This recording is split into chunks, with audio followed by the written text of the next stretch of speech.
people like to call as Bitcoin maximalists, because they're the people that don't like to talk about any other cryptocurrency. It's just Bitcoin, right?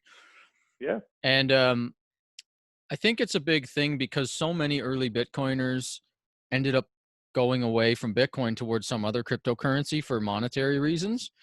Like even Ethereum, like Vitalik created Ethereum because he wanted to make money. Like he wanted to get rich, and he wanted to have a legacy of like a Satoshi like legacy. And there's nothing wrong with that, but it's to me, it's like Ethereum, the network, could have been built with the exact same trust minimized properties as a side layer to Bitcoin, instead of launching their own token and creating this as a separate network. And a lot of people will say, oh no, the Bitcoin maximalists chased him away and wouldn't respect his decisions or his opinions and wouldn't let him develop on Bitcoin. So they chased him away. So that's what all the Ethereum people and altcoin people say. It's like the Bitcoin developers weren't inclusive enough to accept Vitalik's needs to build this Ethereum thing on Bitcoin. And it's not true, because he was also like talking about putting it on another altcoin at the time. He was like, this would be good press for your altcoin. It'll probably go up in value. So, I mean, he had in his mind, he was thinking about money, and then they raised $18 million and did the pre-sale on the pre-mined 70% of the coins and sold them and all that. So it's a bit triggering when Andreas Antonopoulos, who was like one of the biggest early Bitcoin evangelists, who I really respect, and I think he's an honest, trustworthy person, then starts to espouse Ethereum. And because he's looking at it from the technical smart contract point of view. And so he then goes and starts going to Ethereum conferences and starts recommending people learn Ethereum and all this stuff.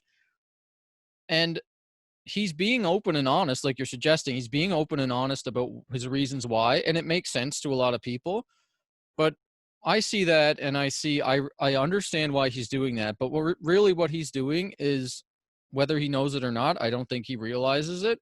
He's recommending people buy ETH by aligning with Ethereum, the network, and writing a book about it. He's actually pulling, there's like two funnels, right? Well, there's a bunch of funnels, but there's the Bitcoin funnel, and then there's the altcoin funnel and the Ethereum funnel. And most people that are kind of like thinking about cryptocurrency have that same mindset that you described a few minutes ago. They're looking for like the next big Bitcoin like return. And they see someone like Andreas, who used to be into Bitcoin, now talking about Ethereum. Ethereum's only a tenth of the value of Bitcoin or whatever. Oh, they're just going to go buy Ethereum because it can also go up as big as Bitcoin. And he likes to say, well, excuse me. He likes to say, well, I don't care what those people think. That's not my motivation. I'm not into this for the money. I'm into this for the technology. And I'm going to talk about whatever the hell I want because I have principles, which I respect. But he doesn't recognize, or he doesn't own up to the fact that he's actually promoting people buy the currency ETH, which has totally separate properties than the currency BTC. Because ETH is being sold and talked about in the same conversation as Bitcoin is in terms of the monetary properties. But ETH is not. Like, the ETH currency is not, it should not be in the same conversation as the BTC currency. And while he's right that the Ethereum network is interesting and has interesting use cases and stuff, Bitcoin can also do that. And that's the thing that gets pushed by like all these Silicon Valley VCs and like Coinbase. Coinbase is the worst. That people search buy Bitcoin. Coinbase owns the SEO. They come into Coinbase, and then Coinbase says, now learn about smart contracts. Now buy this coin. Now buy that coin. They're backed by the same people that backed Ethereum. So they have a narrative to push Ethereum. So Coinbase is like anti-Bitcoin pretty much. I mean, you can think about it like they're neutral or they're pro Ethereum or whatever. So it's kind of like, it triggers me as a Bitcoiner, even when people are honest about why they're switching. So like, I guess I am religious about it, man. I don't know how to fix that. I mean, it may not be something to fix, right? I'm not presupposing that something is wrong. I just like to understand how things are, and I think your honesty there is appreciated deeply. Um, what when you say triggered, like why triggered? So triggered is like often a response that we have when something is in danger, something is at stake. Like it's usually the result of a a serious situation or a serious trespass, right? Mhm. When you say triggered, like It does why? feel like that. It feels like I had so much trust in Andreas Antonopoulos that I would recommend my closest contacts and friends that are interested in learning about Bitcoin after I talk to them about it. I'd recommend go learn from this guy. He's the best. Yeah, He's not going to shill altcoins to you. He's not going to like betray your trust or my trust. And then a couple of years in, he starts talking about Ethereum and basically selling the ETH coin. What he's not actually doing that. Like he's talking about the technology, but people don't yeah, separate the technology from the coin. And so it's triggering because it does feel like a bit of a violation of my trust that and all Bitcoiners trust that we used him as our like this is the best guy that we got to teach new people about why Bitcoin matters for privacy, for human rights, for like exiting this scam of the fiat system, this controlled, unfair system, like you said. And then he starts talking about Ethereum. It's like, oh no, not this guy too. Like he was our dude. well, but it almost sounds like, quite honestly, like a voice that would be helpful, or important. Like we all go through our evolutions, right? And we all play a role for a particular period of time, and then it shifts and changes. Mm-hmm. Here's where I remember that occurring in my life, which is a weird example, right? When Pearl Jam released the album 10, man, did I love that album. Oh Yeah. man, did I love that album. And then years later, they released another album. I can't even remember what it was. It was of so little consequence to me, but it didn't sound the same. I remember listening to it, and they weren't angry anymore. They weren't angry, and they weren't hurt, and they like it didn't have that connection, right? Yeah. And I'm like, where's the music that I love? Just make me the music that I love, right? What I wasn't respecting was that Pearl Jam was on their own journey. And while we may have crossed paths at a time, and that was beautiful, right? And there was a deep resonance and everything else, they had no obligation to me to ever stay on that path. They're on whatever path that they're on, right? And I'm here to respect that. But as they go on that path, there's going to be a bunch of people who are like, man, I miss the old Pearl Jam. Wish there was the old Pearl Jam, etc. Like, and there's an opportunity in the space that they vacate for somebody else to come up into that space and to help navigate that, right? And to navigate it even better than maybe it was done before. So now we're going to transition from music back to Bitcoin. That's well said. Yeah, that's perfectly said. Thank you. Yeah. Um, I think a lot of people so can like, relate with that too. Like if one of your favorite actors or something leaves a show or like oh, yes, as actors are another great example. Like he was doing the thing. I love it when he does the thing that he does. yeah. And whereas the actors, like I've been doing that for 10 years, man. Like I need something new. I've got to grow as a human, right? Yeah. Um, but so Andreas, for example, like I think you're right. I believe that he has integrity, and I believe that Totally. he's being open to going, look, I'm exploring this because it's fascinating to me, and I see the utility of this. Again, not trying to take it or shill it, everybody should buy like Ethereum, etc., but because there's a true interest there that he's following, right? Yeah. But that's confusing to a lot of people, just as you've shared, because they're like, oh, okay, so if he's going there, now I need to go there. What that opens up the space of is for somebody else to step forward and to go, cool, like let's talk about these different moves and what's going on, right? So Andreas is over here and he's doing this thing with Ethereum, but notice he's not saying buy Ethereum. He's saying Ethereum and the network has value. It's got power. It can do these things. It's fascinating. It's interesting. It could be a different technological infrastructure, much as torrents were, or much as this isn't a great comparison, but you know what I mean, like the internet was in its early days, etc. Right? but somebody else who helps the layperson understand what is otherwise not obvious. You and I understand the nuances here because technology background, plus we've been in the space for a long time, but most people don't. Like, and so a voice that can help people understand that can also be powerful. I'm not saying this has to be your voice. I'm just saying that there's been a space that's been vacated, it's created confusion. And any space that's been vacated that creates confusion or want or desire is an opportunity to provide either a similar service or a newly evolved, better service that fits that space, right? Good point. I'm trying to think of who has been a similar voice for Bitcoin since Andreas started writing Ethereum books and stuff. Because Andreas is still a Bitcoin guy. Like, he still espouses the benefits of Bitcoin. It's just the goal is with most people trying to talk about the scam and the Ponzi that is the fiat money system and the unfairness of the increasing wealth disparity created by printing money and all that. The solution is Bitcoin because it's everybody's operating on the same rules. But then to start interjecting, but also smart contracts can do decentralized collateralized loans that you can then leverage up and open up a whatever. Like, that stuff is just totally confusing.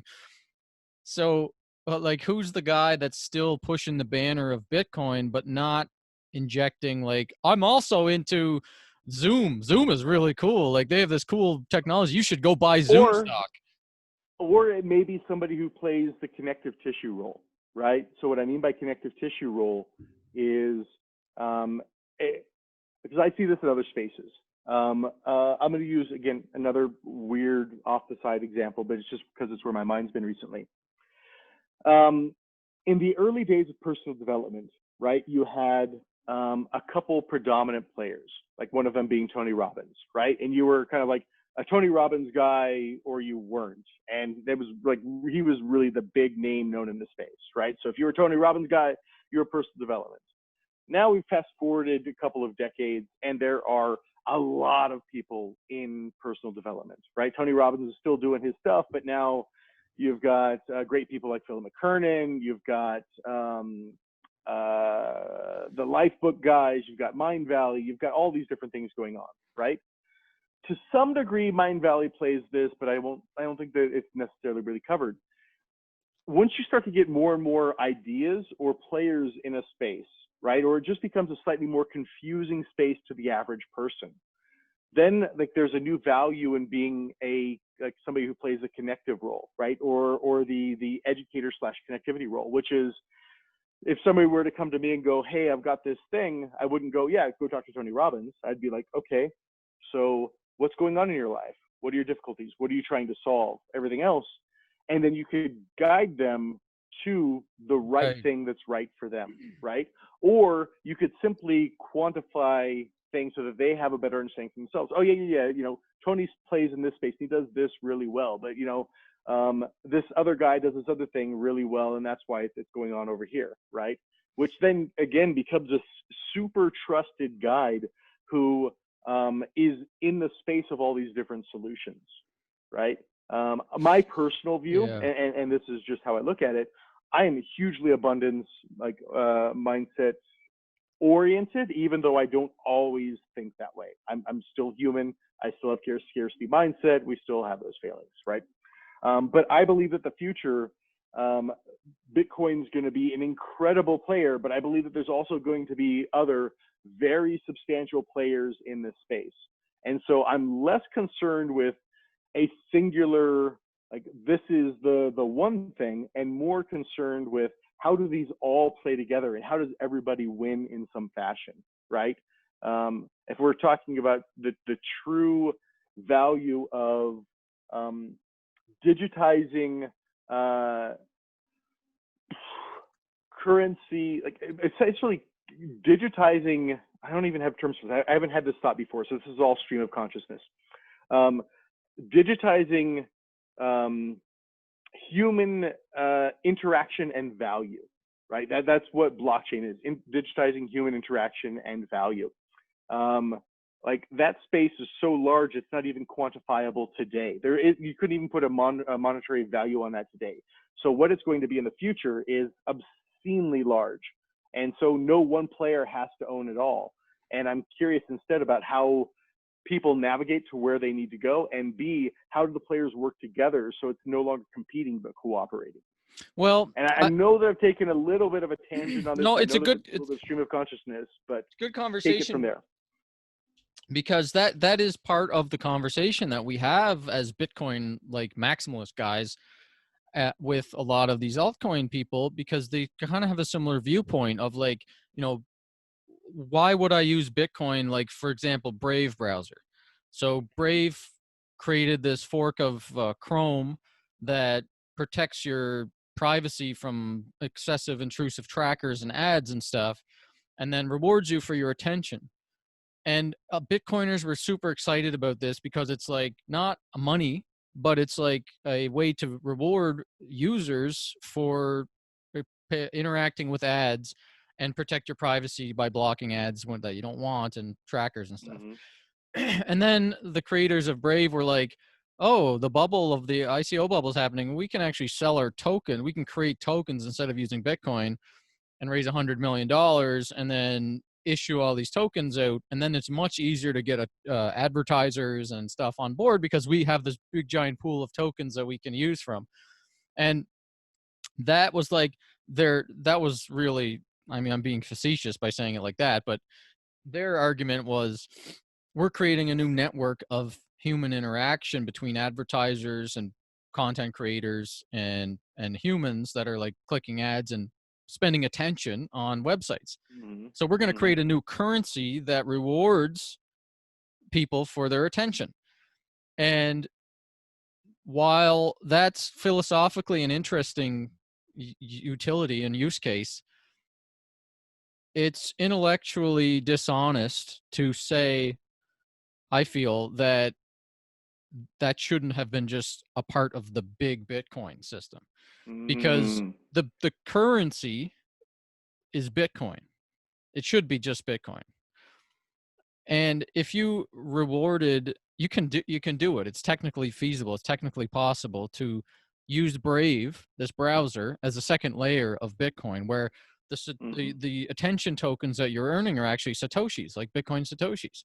And it's just through smart contracts, because Bitcoin has smart contracts. It's not like it doesn't have smart contracts. They're different than Ethereum's, but you can lock in a multi-signature transaction Bitcoin from the base layer and like put it on second layers and side chains. So basically you then, like, the base layer of Bitcoin is like it's like the settlement layer. So there's only a limited amount of space in the blocks, and unless we want to raise the block size and fit all the stuff into Bitcoin, like all the smart contracts and all the machine-to-machine language transfers and the ad clicks and all this stuff, unless you want to put all these transactions in the base layer, you have to like create second and third layers and side chains. So then you take Bitcoin from the base layer and then you put it on a second layer. It's still Bitcoin, but you can use it for a separate use case that may be way more like block intensive or space intensive, or way more need more transactions per second. So I'm yet to find an argument that to me like satisfies my values of like what we were talking about earlier. One of my values is like transparency, honesty. I guess I'm also a bit pragmatic. Like, I realize that people have incentives to create their own money and to like make shitloads of money. But I feel like most of these other coins are networks that could have been just built extensible on Bitcoin rather than creating their own separate network.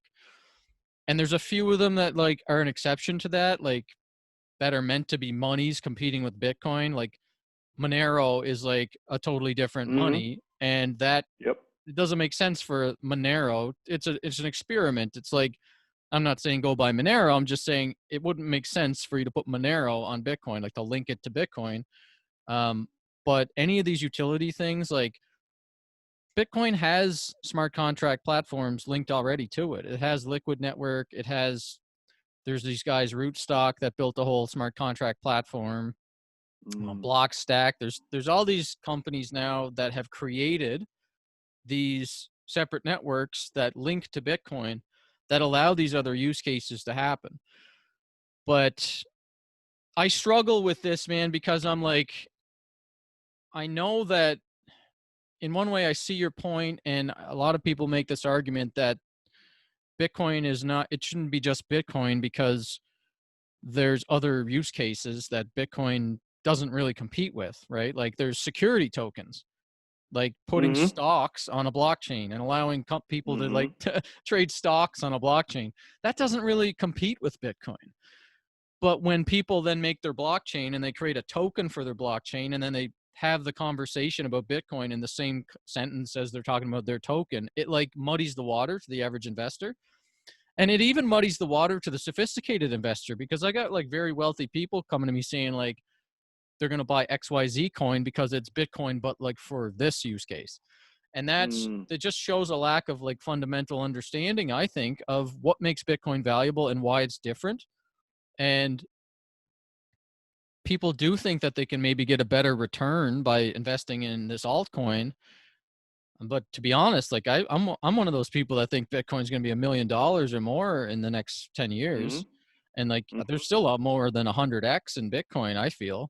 So, I mean, what's wrong with 100x? That's the way I'm looking at it.